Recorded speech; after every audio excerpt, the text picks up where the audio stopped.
নমস্কার বন্ধুরা, ভতসা study centre চ্যানেলে তোমাদের স্বাগতম।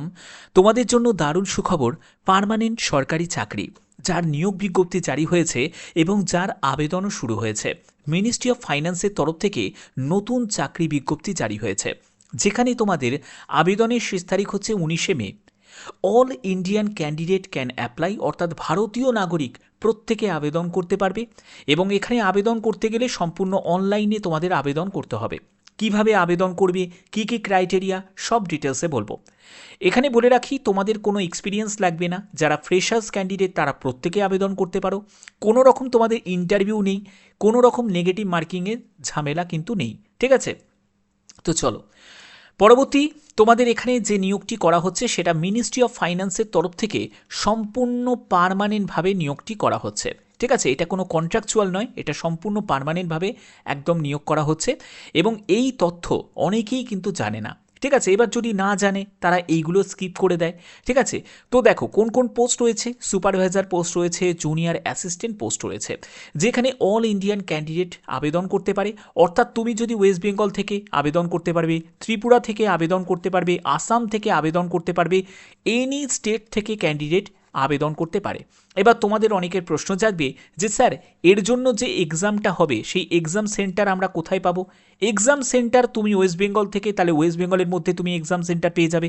যারা ত্রিপুরা থেকে তারা ত্রিপুরার মধ্যে, যারা আসাম থেকে তারা আসামের মধ্যে। অর্থাৎ যে রাজ্য থেকে তুমি আবেদন করবে সেই রাজ্যের মধ্যেই তুমি এক্সামিনেশন সেন্টার তুমি পেয়ে যাচ্ছ। ঠিক আছে, মেল ফিমেল বোথ ক্যান্ডিডেটই আবেদন করতে পারো। এই ভিডিওর মাধ্যমে একদম সুন্দরভাবে সম্পূর্ণ তোমাদের ডেসক্রাইব করব। ভিডিওটা প্রত্যেকের জন্য খুব ইম্পর্টেন্ট, অবশ্যই বলবো শেষ পর্যন্ত দেখবে। ঠিক আছে, তোমাদের আবেদন কবে থেকে শুরু হয়েছে দেখো। তোমাদের 20 এপ্রিল থেকে আবেদন শুরু হয়েছে, 19শে মে পর্যন্ত আবেদন করতে পারবে। সম্পূর্ণ অনলাইনে তোমাদের আবেদন করতে হবে। আবেদন করার যে লিঙ্ক সেটা কিন্তু অ্যাক্টিভ রয়েছে, এবং যারা যারা আবেদন করতে ইন্টারেস্টেড আছো তারা আবেদন করতে পারবে। এবং অনলাইন যে এক্সামিনেশন তোমাদের বললাম যে একটি এক্সাম তোমাদের হবে, সেটা হচ্ছে অনলাইন এক্সামিনেশন, যেটা জুন জুলাই, অর্থাৎ জুন মাস না হলে জুলাই মাসে তোমাদের কন্ডাক্ট হবে। ঠিক আছে, দেখো জুনিয়র অফিস অ্যাসিস্ট্যান্ট এই পোস্টের জন্য তোমাদের গ্র্যাজুয়েশন যোগ্যতা, যে কোনো শাখায় গ্র্যাজুয়েশন হতে হবে। এবং তোমাদের যদি কম্পিউটার নলেজ থাকে আবেদন করা যাবে। এবং তোমাদের যে টাইপিং স্পিড, যদি ইংলিশে টাইপ করো 40 WPM, আর যদি হিন্দিতে টাইপ করো 30 WPM। 18 থেকে 28 বছরের মধ্যে বয়স হতে হবে। এবং এখানে বলে রাখি, যারা SC/ST ক্যান্ডিডেট তাদের কিন্তু রিল্যাক্সেশন রয়েছে। এছাড়া দেখো তোমাদের সুপারভাইজার লেভেলের পোস্ট রয়েছে, তোমরা দেখতেই পাচ্ছ সুপারভাইজার লেভেলের পোস্ট রয়েছে। এখানে সবই কিন্তু পার্মানেন্ট পোস্টে নিয়োগ করা হচ্ছে। দেখো এখানে আরও কিন্তু বিভিন্ন পোস্ট রয়েছে, দেখতেই পাচ্ছ যে জুনিয়র টেকনিশিয়ান থেকে শুরু করে আরও বিভিন্ন পোস্ট রয়েছে। তো তোমাদের এজ রিল্যাক্সেশনের ব্যাপারটা বলে রাখি, যে যারা তোমরা SC/ST ক্যান্ডিডেট তারা বয়সে 5 বছর ছাড় পাবে। OBC যারা ক্যান্ডিডেট তারা বয়সে 3 বছর ছাড় পাবে। যেহেতু এটা একটা সেন্ট্রাল গভর্নমেন্টের জব, তো তোমাদের সেন্ট্রাল গভর্নমেন্ট রুলস অনুযায়ী এজ রিল্যাক্সেশন রয়েছে। এছাড়া যারা ফিজিক্যাল হ্যান্ডিক্যাপ তারাও আবেদন করতে পারে।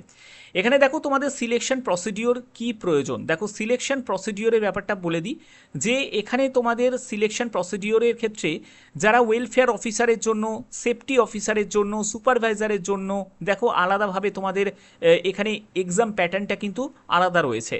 আমি তোমাদের যেহেতু জুনিয়র অফিস অ্যাসিস্ট্যান্টের আপডেটটা যেহেতু দিচ্ছি, যেখানে যে কোনো শাখায় গ্র্যাজুয়েশন ক্যান্ডিডেটরা অ্যাপ্লাই করতে পারে, তো সেক্ষেত্রে তোমাদের এই পোস্টের জন্য যারা তোমরা জুনিয়র অফিস অ্যাসিস্ট্যান্ট পোস্টের জন্য অ্যাপ্লাই করবে, তাদের ক্ষেত্রে সিলেকশনটা কীভাবে হবে। তাদের ক্ষেত্রে দেখো এই যে দেখতে পাচ্ছ জুনিয়র অফিস অ্যাসিস্ট্যান্ট, তাদের ক্ষেত্রে general awareness, English, logical reasoning, quantitative aptitude এবং কম্পিউটার নলেজের ওপর তোমাদের 30 কোশ্চেন 30 মার্কস করে তোমাদের থাকবে। 150 কোশ্চেন 150 মার্কসের পরীক্ষা হবে। 120 মিনিট সময় পাবে, অর্থাৎ 2 ঘন্টা তোমাদের সময় পাচ্ছ। ঠিক আছে, MCQ টাইপের প্রশ্ন থাকবে। এরপরে তোমাদের টাইপিং স্পিড টেস্টে চলে যাবে। ঠিক আছে, টাইপিং স্পিড টেস্ট যেটা হবে কম্পিউটার টাইপিং স্পিড টেস্ট, সেখানে তোমাদের 10 মিনিটে তোমাদের টাইপ করতে হবে।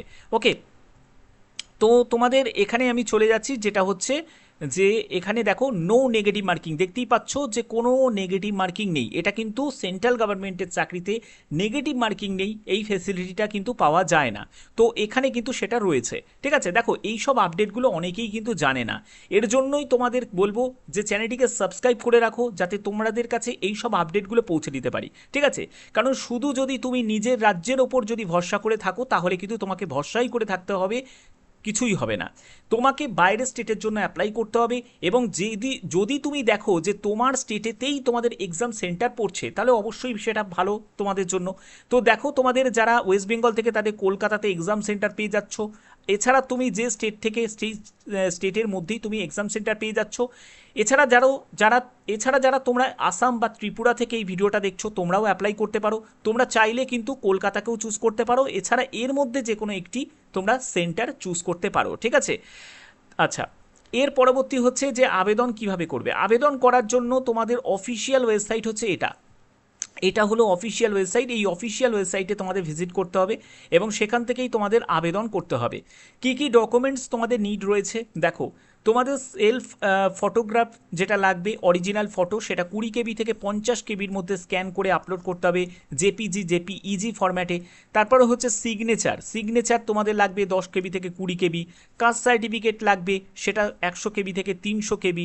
ডেট অফ বার্থের প্রুফ লাগবে, বা তোমাদের এখানে দেখো বার্থ সার্টিফিকেট বা 10th সার্টিফিকেট, সেটাও পিডিএফ ফরম্যাটে 100 থেকে 300 কেবি। তারপরে 10th সার্টিফিকেট মার্কশিট, সেটাও হচ্ছে 100 কেবি থেকে 300 কেবি। এসেন্সিয়াল যে পাস সার্টিফিকেট, মানে যে পোস্টের জন্য আবেদন করছো সেই পোস্টের যোগ্যতার নিরিখে যে সার্টিফিকেট, সেটাও তোমাদের লাগবে। মার্কশিটও তোমাদের লাগবে 100 কেবি থেকে 300 কেবি। এছাড়া যারা পিডাব্লিউবিডি থেকে, এক্স সার্ভিসম্যান থেকে, তাদের কিন্তু আলাদাভাবে তোমাদের দেওয়া রয়েছে। লেফট থাম্ব ইমপ্রেশন, সেটাও তোমাদের লাগবে 20 কেবি থেকে 50 কেবি। এবং হ্যান্ড রিটিং ডিক্লারেশন, সেটাও 50 কেবি থেকে 100 কেবি। ঠিক আছে, এগুলোর কিন্তু সব এখানে তোমাদের দেয়া রয়েছে। এবার হ্যান্ড রিটিং ডিক্লারেশন কোনটা, এটা হলো তোমাদের হ্যান্ড রিটিং ডিক্লারেশন। এটা সাদা কাগজের ওপর লিখবে, আই বলে লিখে তোমার নামটা এখানে ক্যাপিটালে লিখবে। তারপরে হচ্ছে যে এই রিকোয়ার্ড পর্যন্ত তোমাকে সাদা কাগজে লিখতে হবে, লিখে সেটাকে স্ক্যান করে তোমাদের আপলোড করতে হবে। মাথায় রাখবে হোয়াইট পেপার ব্ল্যাক ইঙ্কেই কিন্তু তোমাকে এইটা লিখতে হবে, এটাই হলো হ্যান্ড রিটিং ডিক্লারেশন। ওকে, লেফট থাম্ব ইমপ্রেশন যেটা দেবে সেটা ব্ল্যাক বা ব্লু ইঙ্কে হলেও হয়ে যাবে। সিগনেচার যেটা করবে সেটা ব্ল্যাক ইঙ্কেই তোমাদের করতে হবে। ঠিক আছে, আশা করি বোঝাতে পারলাম। ঠিক আছে, এবার দেখে নিই যে এখানে আবেদন করতে গেলে কি আবেদন মূল্য লাগছে। তার আগে দেখে নাও যে তোমরা কিভাবে আবেদন করবে। আবেদন করার জন্য একটি valid email ID, mobile number প্রয়োজন আছে, এবং সেটা যেন সঠিক মানে অ্যাক্টিভ যেন থাকে। তোমাদের সেটা দিয়ে তোমাদের রেজিস্ট্রেশন করতে হবে, personal details, qualification details, upload documents এবং আবেদন মূল্য জমা করতে হবে। আবেদন মূল্য কত টাকা লাগবে সেই ব্যাপারটাও ক্লিয়ার করা রয়েছে। UR, EWS, OBC, ex serviceman যারা আছো তাদের 1000 টাকা, এবং হচ্ছে এসসি এসটি পিডাব্লিউবিডি ক্যাটাগরি থেকে তাদের 200 টাকা হচ্ছে আবেদন মূল্য লাগবে। ঠিক আছে, এবং এখানে আর ইম্পর্টেন্ট কি বলা রয়েছে সেটা একবার দেখে নিই। ঠিক আছে, তো দেখো এখানে যা যা ছিল ইম্পর্টেন্ট আমি সব কিছুই তোমাদের কাছে কিন্তু সুন্দরভাবে ব্যাপারটা ডেসক্রাইব করে দিয়েছি। তো এখানে আর একটা ব্যাপার রয়েছে, সেটা হলো তোমাদের যে টাইপিং স্পিড টেস্ট যেটা হবে সেটার ব্যাপারে ক্লিয়ার করা রয়েছে। দেখো দেখতেই পাচ্ছ যে তোমাদের 40 WPM এটা হলো তোমাদের টাইপিং স্পিড টেস্ট যদি তুমি ইংলিশে টাইপ করো, আর যদি তুমি হিন্দিতে টাইপ করো তাহলে 35 WPM। ঠিক আছে, এবং তোমাদের এখানে মিস্টেক কতগুলো অ্যালাউ করবে দেখো, 5টা মতো মিস্টেক তোমাদের অ্যালাউ করবে। 5 WPM তোমাদের কনসিডার করবে, 5 WPM তোমাদের কনসিডার করবে। নেট স্পিড যেটা থাকতে হবে 35 WPM। তো এগুলো ব্যাপারে কিন্তু এখানে দেখো 5% এরর ইউআর ক্যাটাগরি থেকে, আর 7% এরর কনসিডার করবে আদার্স ক্যাটাগরি যারা আছো তাদের ক্ষেত্রে। ঠিক আছে, তো এই ব্যাপারগুলো সুন্দরভাবে কিন্তু এখানে ডেসক্রাইব করা রয়েছে। আশা করি সুন্দরভাবে তোমাদের ব্যাপারটা বোঝাতে পারলাম। তোমাদের যে বিজ্ঞপ্তি জারি হয়েছে কারেন্সি নোট প্রেস, দেখতেই পাচ্ছ যে security printing and minting corporation of India limited, যেটা গভর্নমেন্ট অফ ইন্ডিয়া সম্পূর্ণ পার্মানেন্টভাবে এবং মিনিস্ট্রি অফ ফাইন্যান্সের তরফ থেকে কিন্তু এই বিজ্ঞপ্তি তোমাদের জারি হয়েছে।